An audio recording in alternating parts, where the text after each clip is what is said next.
She was born into polygamy. Her family followed the teachings of Joseph Smith, including plural marriage.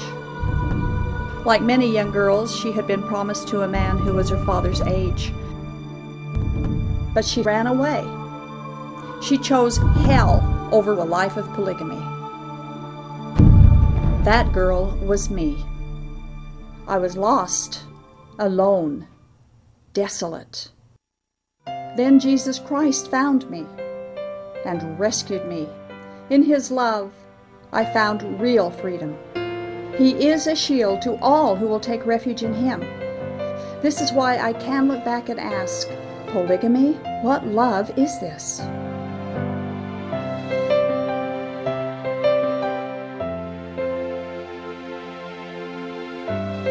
Welcome to Polygamy, What Love Is This? I'm your host, Doris Hanson. We're grateful that you're sharing some time with us. You know, polygamists claim that God commanded polygamy, but they have never been able to prove it. In fact, everything we learn about God indicates that He did not and could not have commanded polygamy. God has the final say about everything, and that includes marriage. His first and last word about marriage is monogamy. To find out more about us, you can go to our website, www.shieldandrefuge.org. And if you're in a polygamy group and would like a way out, we'd love to help you get out, and we can help you.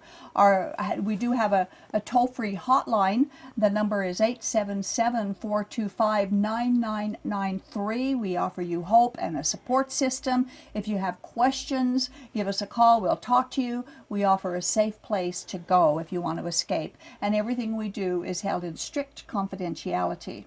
And for those who would like to call or make comments about our show or any of our shows, you can email us at email@whatloveisthis.tv, or you can telephone us at 385-240-2888. And now we would like to introduce our co-host, Earl Erskine. Hi, Doris. Nice to be here again. Nice to have you back again. And as you very often and frequently add the Mormon flavor to a Mormon polygamist dialogue. And this is a very interesting one today. It is interesting, isn't it, polygamy? Yeah. There's a book entitled The Expose of Polygamy, written by Fanny Stenhouse, or Mrs. T.B.H. Stenhouse. It was published in 1872. And Mrs. Stenhouse tells of her experiences as a convert to Mormonism. She had been converted while living in England by a Mormon missionary who later became her husband. Now, Mrs. Stenhouse had heard rumors that Mormons believed in and practiced polygamy, and when she questioned the Mormon missionaries, she was promised that these rumors were terrible lies told by the enemies of Mormonism to hurt the cause of Mormonism. She believed that their answers, that polygamy didn't go on, and she married the Mormon missionary who had converted her. She immigrated with him to America and then to Utah, where they settled down into Mormon pioneer life. She begins her book by quoting the following verses. The first one is from the Bible, and then two of them from early Mormon writings. Fascinating reads. Yes. Have ye not read that He which made them at the beginning made them male and female, and said, For this cause shall a man leave father and mother, and shall cleave to his wife, and they twain shall be one flesh, from Matthew. And from the Book of Mormon, There shall not any man among you have, save it be one wife, and concubines he shall have none. And from the Book of Covenants, Thou shalt love thy wife with all thy heart, and shalt cleave unto her, and none else. Okay, now we bring this to your attention to the fact that these quotes are anti-polygamy, and both one from the Christian Bible and then two of them from Mormon doctrine. In quoting them at the beginning of her book, she was making a point that what they claimed was Mormon doctrine and practice was in reality not supposed to be Mormon doctrine and practice. Our polygamist and Mormon viewers should question contradictions like these. Why did they demand polygamy if they acknowledge monogamy? was God's rule. Mr. and Mrs. Stenhouse lived in Utah when polygamy ruled and reigned in every aspect of Mormon religion and daily life, yet she had been reassured they didn't practice polygamy. She was rightfully confused and disturbed because the revealed creeds of Mormonism embraced only monogamy, yet Mormons were practicing polygamy and preached that it was essential in order to achieve celestial glory. To help understand the turmoil of the times, Mrs. Stenhouse describes the horrific 1855 and 56 Reformation in Utah. There was incredible Mormon religious fervor. Barbaric doctrines were imposed upon the people by the teachers and the elders, which caused fear and dread among them. And some of these imposed doctrines formed the foundation of Mormonism. She writes about some of the awful polygamous marriages, and she describes many of them in her book, a very good book to get. You should purchase it if you can. It's very well worth reading. Among these frightful doctrines was the blood atonement. It was an ongoing threat and practice. There were forced confessions of uncommitted sins, and then forced repentance and rebaptisms were a normal occurrence. And of course, there were forced marriages into the polygamous lifestyle.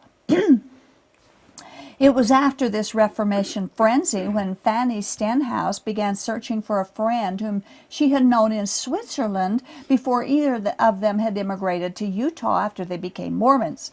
Now, this friend had also converted to Mormonism and had also married a Mormon man who also denied polygamy. She finally found her friend and observed a radical but disturbing change in her. We quote, "What a change was this! When I first knew them in their own country, this lady, the first wife, was a gay, light-hearted, happy woman. Now she was careworn, dull, and broken-spirited. I asked her how her husband came to marry. She answered me, 'If you had been here during the Reformation, you would not need to ask that.' Then she added, 'You ought to thank God that you were not here. The men were all crazy and were marrying every woman they could get.'" That was the frenzy that we were talking about. Yeah. She said the bishop had approached her husband and told him that he had not kept the commandments, that he must get another wife within a week. The teachers also came to her servant girl and told her that she must get married, and said that if she had no one to choose, they'd choose someone for her. And this is what she wrote. Yeah, again from the book Expose of Polygamy in Utah. "These were fearful times. No one dared refuse to listen to counsel. What could we do? The husband talked to me about the matter. He said, my husband talked to me about the matter. He said that he had never before thought of it, and therefore he did not know whom to ask to be his second wife. We began to consider the whole affair in a practical light. If they made this girl marry and leave us, what should I do with all my family without her assistance? Only one solution of the difficulty presented itself, and we came to the conclusion that my husband had better ask her to be his second wife. As she also was under counsel, she accepted him, and it made no great change in our household. She has been a good girl, and although, of course, I feel all this, I try to bear it, but I hate the Mormons." Whoa. That ruined her marriage. And Yes. there's more to tell about this, which we can tell in another show. But she did go on to say how much she hated the forced and the unnatural system of polygamy and the Mormons who contrived and forced polygamy. So people may ask, why did they stay? If Mormon and polygamy life was so dreadful in those days, why didn't they leave? Well, one answer is the threat of damnation if they rejected polygamy. And of course that was written in Joseph Smith's Revelation of Polygamy. Section 132. And Mrs. Stenhouse also explained why people couldn't escape. And this would apply especially to women with children who wanted to leave.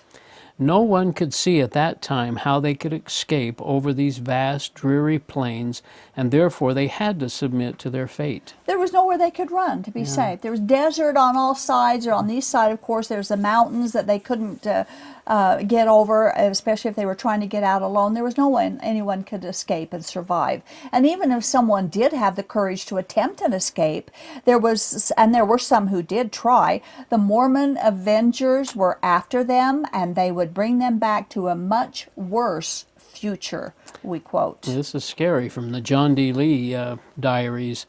Punishment by death is the penalty for refusing to obey the orders of the priesthood. I knew of many men being killed in Nauvoo by the Danites. It was then the rule that all enemies of the prophet Joseph should be killed, and I knew of many a man who was quietly put out of the way by the orders of Joseph and his apostles while the church was there. Well, John D. Lee and the Danites followed Brigham Young and the Mormons to the Salt Lake Valley after the death of Joseph Smith, and these Danites continued to assassinate dissenters on Brigham Young's orders. There was no escape. The Danites were there, they were active, and the people were forced to submit to the daily polygamous lifestyle of unhappiness, abuse, and hopelessness.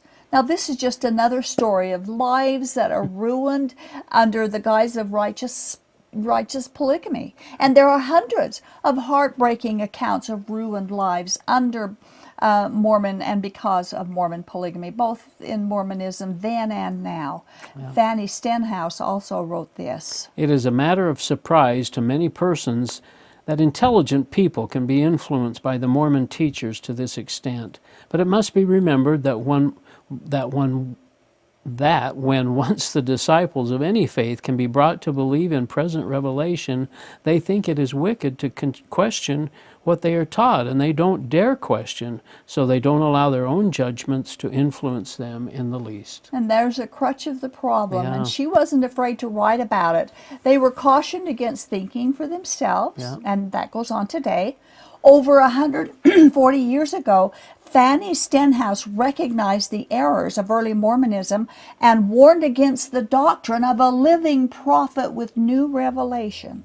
And the warning is still valid today because no one dares to question the person who claims to be God's mouthpiece. But they should be questioned, and they are warned against it. Yeah, and But Luke, what did, sorry. yeah, go ahead. What did Luke say? Did Jesus say in Luke? Luke said the law and the prophets were until John the Baptist. Yeah, what does that mean? The law and the prophets Yeah, were until John the Baptist. yeah. After him, only Jesus was and is worthy or able or capable of taking up the mantle of prophet. There are no more prophets. Jesus said so.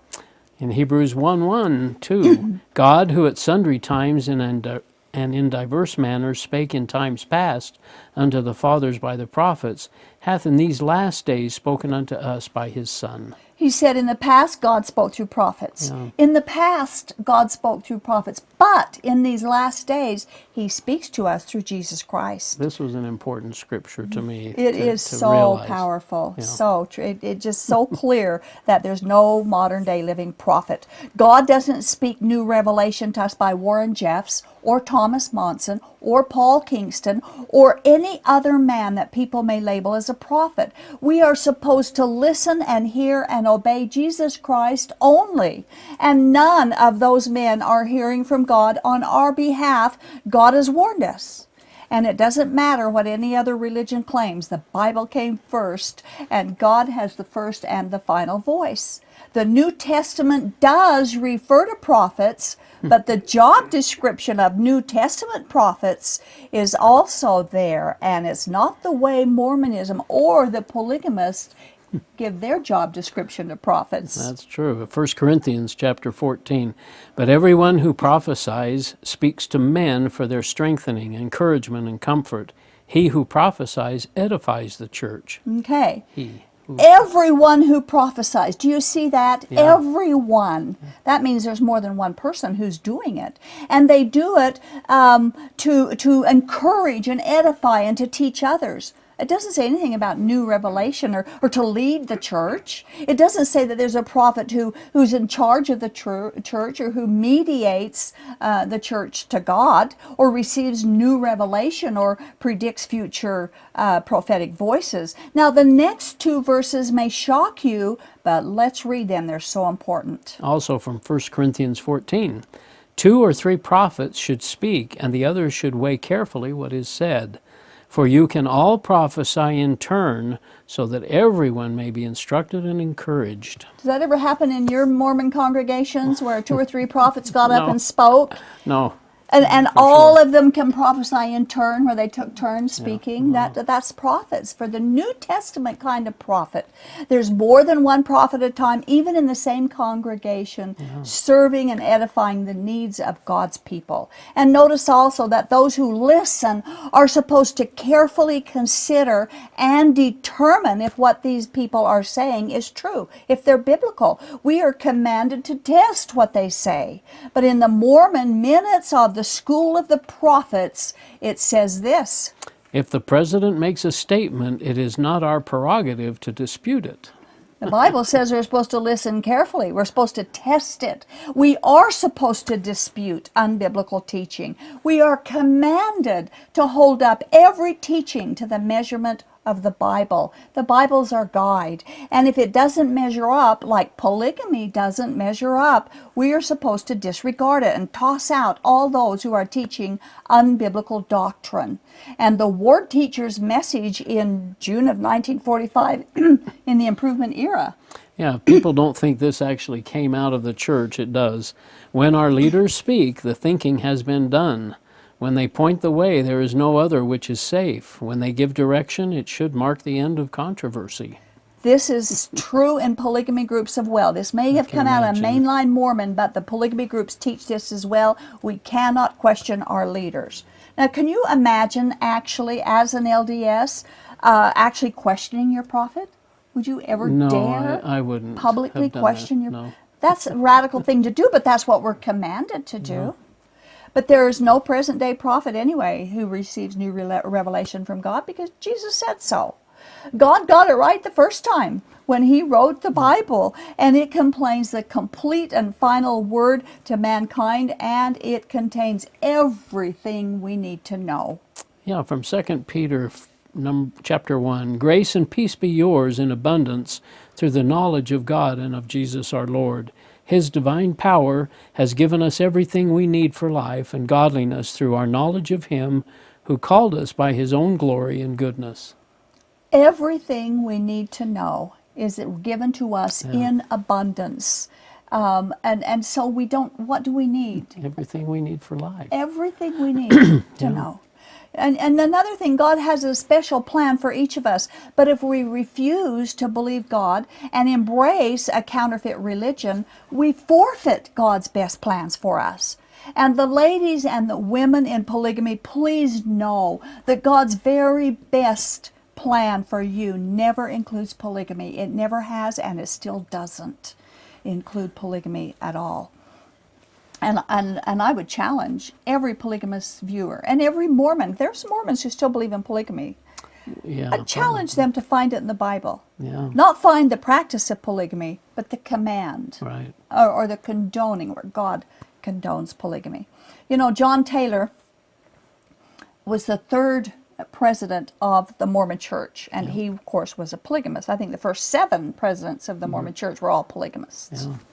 When John Taylor was 77 years old and he was in hiding because of polygamy, he took a 16-year-old girl to be his polygamous bride. He was 77, she was 16. Did you know that? I didn't know that. You didn't know that when No. you were in the church? No. Oh, no. Don't talk about that. Is that okay? It doesn't sound okay. Now, Warren Jeffs takes young brides, and he's called a pervert. Yes. But Joseph Smith and John Taylor marry brides, young brides, and they're prophets of God. There's a disconnect here. When the United States government enforced the laws against polygamy, John Taylor made the following statement, which still reflects the attitude of many of today's polygamy groups. And this is quoted in 1880 from the Salt Lake Tribune. Statement of President of the Mormon Church, John Taylor.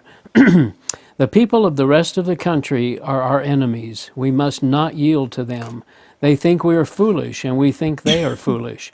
They think we are a pack of rascals. We know they are a pack of rascals. We believe in honesty, morality, and purity, and freedom and loyalty to our country. But when they enact tyrannical laws forbidding us the free exercise of our religion, we cannot submit. God is greater than the United States, and when the government conflicts with heaven, we will be ranged under the banner of heaven and against the government. The United States says we cannot marry more than one wife. God says different, and His laws must be obeyed. We want to be friendly with the United States, but if the government will let us, but not one jot or tittle of our rights will we give up to purchase it. I would like the good God of heaven to prevent them from making laws that we cannot keep. But when adulterers and libertines pass a law forbidding polygamy, the saints cannot obey it. Polygamy is a divine institution. It has been handed down direct from God. The United States cannot abolish it. No nation on earth can prevent it, nor all the nations of the earth combined. I defy the United States. Wow, that's pretty powerful. That's a mouthful. My goodness. Definitely is.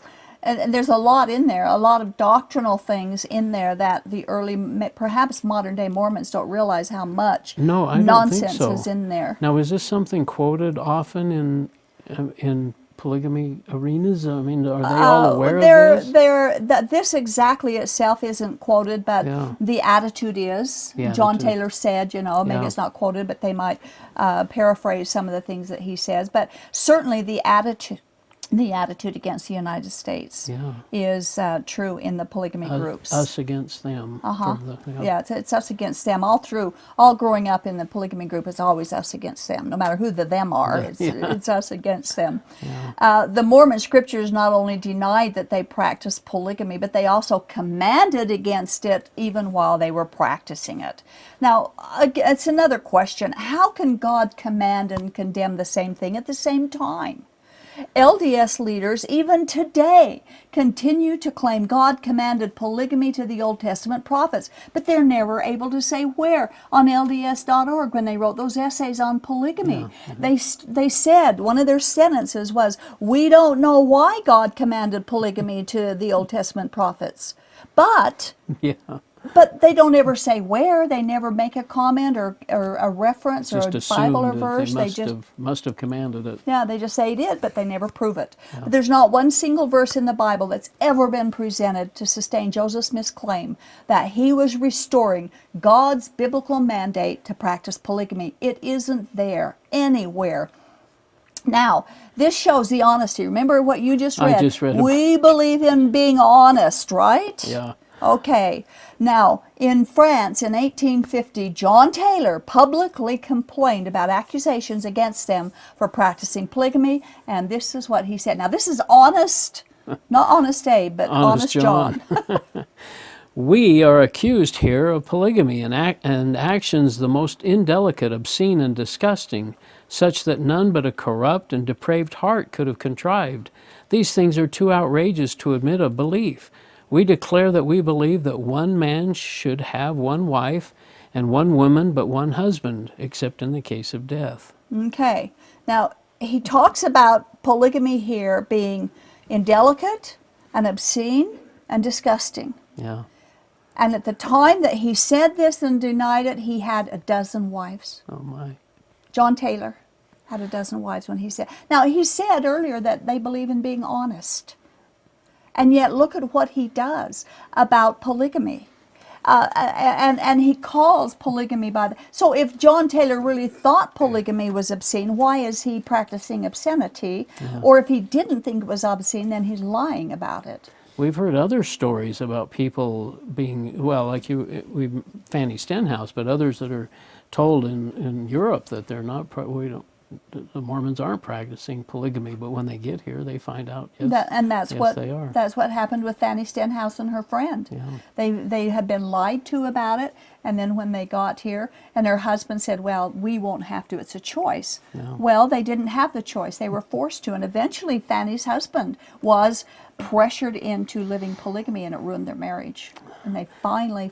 I don't know if you heard this, but I just recently interviewed an individual who had been on a mission in Switzerland.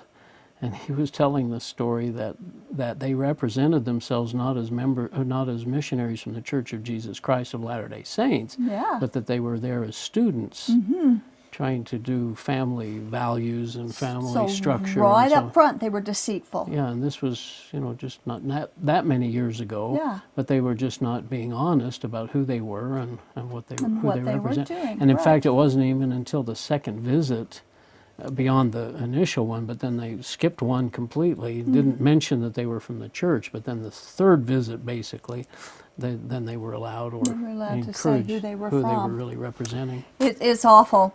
It's just awful, the deceit that comes out of these things. John Taylor, of course, and others in early Mormonism, as we read, as you read, expressed a contempt for the United States government.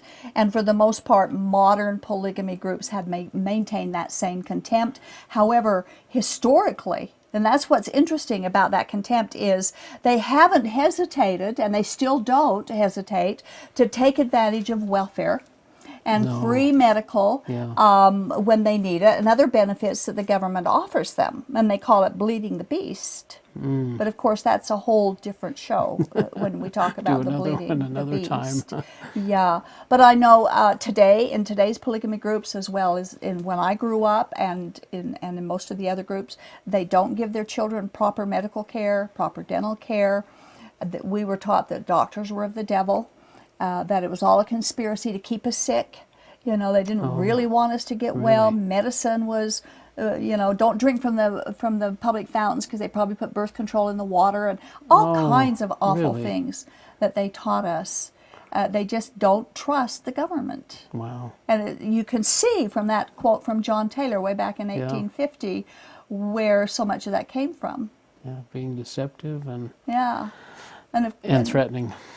And it came as a result, mostly of the result of polygamy.